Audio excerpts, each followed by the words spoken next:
UP TET की CDP में अभी तक आप लोगों ने कुछ नहीं देखा है तो यह वीडियो आप देख लीजिए, पूरा का पूरा आपको कॉन्सेप्ट क्लियर हो जाएगा सीडीपी में। सबसे पहले हम यहाँ बात करेंगे बुद्धि लब्धि, यानी यहाँ पे हम आईक्यू की बात करते हैं। कह रहा है कि यहाँ पे जो बुद्धि लब्धि है उसको ज्ञात करने का जो सूत्र है वो क्या है, यानी बुद्धि लब्धि को ज्ञात करने का जो सूत्र है उसको किसने दिया था, तो उसको दिया था विलियम स्टर्न ने। किसने दिया था? विलियम स्टर्न ने दिया था।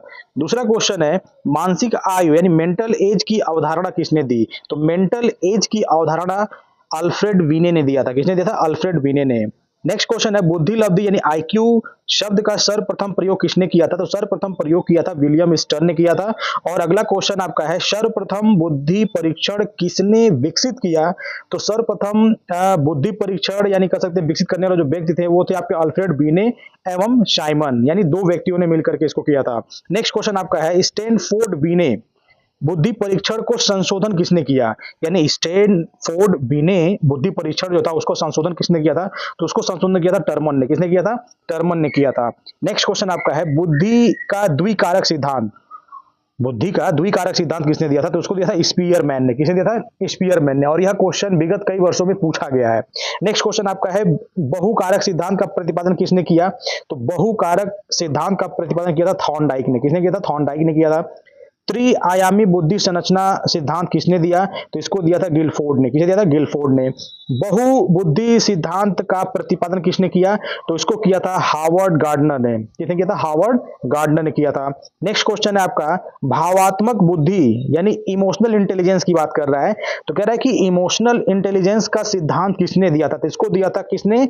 इनिवल गोलमैन ने दिया था। ठीक है ना, इस सभी इंपॉर्टेंट क्वेश्चन है। अगर अभी तक आपने कुछ नहीं पढ़ा तो ये काफी इंपॉर्टेंट है, इसको एक एक करके देखते रहेंगे।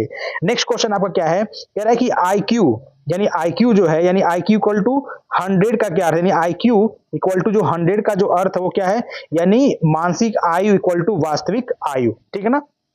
नेक्स्ट आपको क्वेश्चन दिया हुआ है प्रतिभाशाली बालकों की आईक्यू सामान्यतः कितनी मानी जाती है, तो 140 या उससे अधिक। ठीक है ना, 140 या 100 उससे अधिक जो होता है वह आपका प्रतिभाशाली बालकों की आईक्यू होती है। मंदबुद्धि बालकों की जो आईक्यू होती है वो सामान्यतः कितनी होती है, तो वो 70 से कम होती है। 70 से क्या होती है? कम होती है, लेस देन 70। नेक्स्ट क्वेश्चन है आपका बुद्धि का समूह परीक्षण किसने विकसित किया, यानी बुद्धि का समूह परीक्षण। ठीक है ना, यहाँ पे समूह परीक्षण की बात कर रहा है, तो उसको विकसित किसने किया था, तो उसको किया था आपका आर्मी अल्फा एवं आर्मी बीटा ने। ठीक है ना, army alpha and army beta ने किया था इसका। नेक्स्ट क्वेश्चन आपका है आर्मी अल्फा परीक्षण किसने किनके लिए था, तो आर्मी अल्फा परीक्षण किनके लिए था, तो यह शिक्षित व्यक्तियों के लिए था। यह काफी इंपॉर्टेंट क्वेश्चन है यहाँ पे, यानी आर्मी अल्फा और आर्मी बीटा। तो आर्मी अल्फा जो था वो शिक्षित व्यक्तियों के लिए था और आर्मी जो बीटा परीक्षण था वो था अशिक्षित व्यक्तियों के लिए, यानी जो पढ़े लिखे व्यक्ति नहीं होते हैं उनके लिए। नेक्स्ट क्वेश्चन है यहाँ पे दिया है व्यक्तित्व का मनोविश्लेषणात्मक सिद्धांत किसने दिया, तो उसको दिया था फ्रायड ने। किसने दिया था? फ्रायड ने दिया था। नेक्स्ट क्वेश्चन यहाँ पे दिया हुआ है व्यक्तित्व का मनो सामाजिक सिद्धांत किसने दिया, तो इसको दिया था एरिक्सन ने। किसने दिया था? एरिक्सन ने दिया था। ठीक है ना। नेक्स्ट क्वेश्चन आपके सामने है, कह रहा है कि यहाँ पर जो क्वेश्चन नंबर आपका क्वेश्चन नंबर यहाँ पे जो आपका है 19 वाला, इसमें कह रहा है कि व्यक्तित्व का प्रकार सिद्धांत किसने दिया, तो यह दिया था क्रेसमर ने। किसने दिया था? क्रेसमर ने दिया था। और नेक्स्ट क्वेश्चन है आपका व्यक्तित्व का गुण सिद्धांत किसने दिया, तो यह दिया था ऑलपोर्ट ने। किसने दिया था?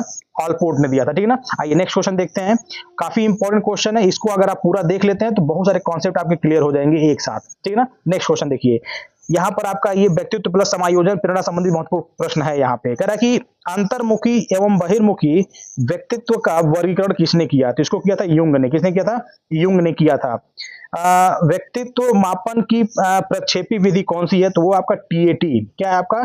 टीएटी है। नेक्स्ट क्वेश्चन आपका है यहाँ पे रोसाच परीक्षण किस प्रकार का परीक्षण है, तो ये आपका प्रक्षेपी परीक्षण है। ठीक है। टीएटी का पूरा नाम क्या है, तो टीएटी का पूरा आपका क्या है? थैमेटिक एप्रिसिएशन टेस्ट। ठीक है ना, ये आप यहाँ पे देख लेंगे अच्छे से। ठीक है ना, यहाँ पे। ठीक है। नेक्स्ट देखिए, अगला दिया है सीएटी का प्रयोग किनके लिए किया जाता है, तो ये बालकों के लिए किया जाता है, यानी जो कैट शब्द है यानी सीएटी यह एक तरह का प्रयोग है और यह प्रयोग किया जाता है बालकों के लिए। अगला है व्यक्तित्व का सबसे विश्वसनीय मापन क्या है, यानी व्यक्तित्व का सबसे कह सकते हैं कि विश्वसनीय, सबसे मतलब भरोसेमंद, तो यह आपका है बहुआयामी मूल्यांकन, यानी बहुआयामी मूल्यांकन यह आपका सबसे विश्वसनीय व्यक्तित्व का कह सकते हैं कि मापन माना जाता है। नेक्स्ट क्वेश्चन आपका है समायोजन का अर्थ क्या है, तो समायोजन का अर्थ होता है पर्यावरण से संतुलन स्थापित करना, ठीक है ना। नेक्स्ट आपका है यहाँ पे कुंठा, कुंठा किससे उत्पन्न होती है, लक्ष्य में बाधा आने से। मान लीजिए आपने कोई लक्ष्य बनाया, उस लक्ष्य को प्राप्त करने के लिए अपना परिश्रम कर रहे हैं, आगे बढ़ रहे हैं, और अचानक से उसमें अगर कोई बाधा आ जाती है तो उसी को बोलते हैं कुंठा, ठीक है ना, जिसको आप बोलते हैं फ्रस्ट्रेशन, ठीक है ना। यह एक तरह का क्या कहते हैं कुंठा होती है, आपके मतलब सीखने में एक तरह का बाधा होता है, लक्ष्य को प्राप्त करने में एक बाधा होता है। नेक्स्ट आपका एक संघर्ष का अर्थ क्या है, तो संघर्ष का अर्थ होता है यहाँ पे दो विपरीत उद्देश्यों के बीच चयन की स्थिति, ठीक है ना, दो विपरीत उद्देश्यों के बीच चयन की स्थिति संघर्ष कहलाता है, ठीक है ना। और नेक्स्ट आपका है प्रेरणा का प्रमुख स्रोत क्या है, तो प्रेरणा का जो प्रमुख स्रोत है वो है आपका आवश्यकता, ठीक है ना, आवश्यकता ही आपका क्या है, प्रेरणा का मुख्य स्रोत है। नेक्स्ट क्वेश्चन दे रहा है यहाँ पे मस्लो के आवश्यकता सिद्धांत में सर्वोच्च आवश्यकता कौन सी है, तो यहां पर आपका है आत्म साक्षात्कार का, ठीक है ना। यहाँ पे आत्म साक्षात्कार जो है वह आपके मस्लो के आवश्यकता सिद्धांतों में सर्वोच्च आवश्यकताओं में से एक है, और यह क्वेश्चन आपका समायोजन प्रेरणा एवं आवश्यकता संबंधी महत्वपूर्ण प्रश्नों में से है। नेक्स्ट क्वेश्चन है आपका मस्लो के सिद्धांत का आधार क्या है, तो यहां पर आपका है आवश्यकताओं का पदानुक्रम, ठीक है ना। सुरक्षा की आवश्यकता किस स्तर पर आती है, यानी सुरक्षा की आवश्यकता किस स्तर पर आती है, तो आती है आपका द्वितीय स्तर पे आती है। शारीरिक आवश्यकताएं किस स्तर पर आती हैं, तो ये प्रथम स्तर पे आती हैं। सम्मान की आवश्यकता किस स्तर पे आती है, तो ये चतुर्थ स्तर पे आती है, ठीक है ना। जितने भी स्तर है उसमें अलग अलग स्तर है। सुरक्षा की आवश्यकता, हमें यह महसूस होता है कि हम खुद को क्या करें, सुरक्षित करें, तो सुरक्षा का जो आवश्यकता है वो द्वितीय स्तर का है। शारीरिक आवश्यकता जो है वो प्रथम स्तर का है, और सम्मान की आवश्यकता मतलब हमको लगता है ना हमें सम्मान मिले, ठीक है ना, तो वह आपका चतुर्थ स्तर में आता है। सीखने के लिए सबसे आवश्यक क्या है, अभिप्रेरणा। अगर सीखना है तो सीखने का सबसे कह सकते हैं कि अच्छा जो है वो आपका अभिप्रेरणा है। उपलब्धि अभिप्रेरणा सिद्धांत किसने दिया, तो उपलब्धि अभिप्रेरणा सिद्धांत दिया था मैक्लिन ने, ठीक है ना। और आपका नेक्स्ट है कक्षा में सीखने की सर्वोत्तम प्रेरणा क्या है, तो ये आपकी है आंतरिक प्रेरणा।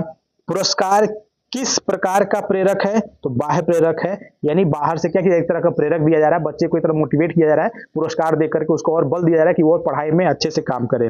अगला आपका है रुचि किस प्रकार की प्रेरणा है, तो रुचि जो है वह एक आपका आंतरिक प्रेरणा है, क्या है, आंतरिक प्रेरणा, ठीक है। नेक्स्ट क्वेश्चन देखिए, काफी इंपॉर्टेंट क्वेश्चंस हैं, ठीक है ना। नेक्स्ट क्वेश्चन दिया है कि यहाँ पे स्मृति यानी मेमोरी से संबंधित प्रश्न यहाँ पे हैं, और यह है कि ध्यान आकर्षित करने का सबसे प्रभावी साधन क्या है, तो वह आपका है नवीनता, क्या है, नवीनता है। देखते हैं ना बच्चे जब दूसरे क्लास में जाते हैं तो उनको जब किताबें मिलती हैं तो किताबों में जो ध्यान अपने तरफ आकर्षित करने के लिए उन किताबों में क्या बनी होती है, इमेजेस बनी होती हैं, तो ये जो इमेज होती हैं उनके लिए नई होती है। तो जो नवीनता है ना वह बच्चों को अपने तरफ क्या करती है, ध्यान आकर्षित करती है। बच्चे किताब में पढ़ेंगे नहीं, लेकिन इमेज को पलट के देखेंगे कि हमारे बुक्स में कौन कौन से पिक्चर्स दिए हुए हैं। नेक्स्ट क्वेश्चन है आपका ध्यान की अवधि किस पर निर्भर करती है, तो ध्यान की जो अवधि है वह रुचि एवं आयु पे निर्भर करती है, ठीक है ना। नेक्स्ट आपका है स्मृति का प्रथम चरण कौन सा है, तो अभिलेखन है, क्या है, अभिलेखन। विस्मरण वक्र किसने दिया, तो इसको दिया था एबिंगहास ने दिया था, ठीक है ना। और स्मृति का अर्थ क्या है, तो स्मृति का अर्थ है सीखी हुई बातों का पुनः स्मरण करना, यानी जो बात आप सीख चुके हैं उसको पुनः स्मरण करिए, ध्यान में लाइए, ठीक है ना। यह आपका स्मृति का अर्थ होता है। अल्पकालिक स्मृति की अवधि लगभग कितनी होती है, तो यह 20 से 30 सेकंड होती है। और दीर्घकालिक स्मृति की क्षमता कैसी होती है, यह लगभग असीमित होती है। भूलने का प्रमुख कारण क्या है, अध्याय का अभाव, यानी अगर हम किसी चीज को मतलब बार बार रिवाइज नहीं कर रहे हैं तो इसके कारण हम भूल सकते हैं।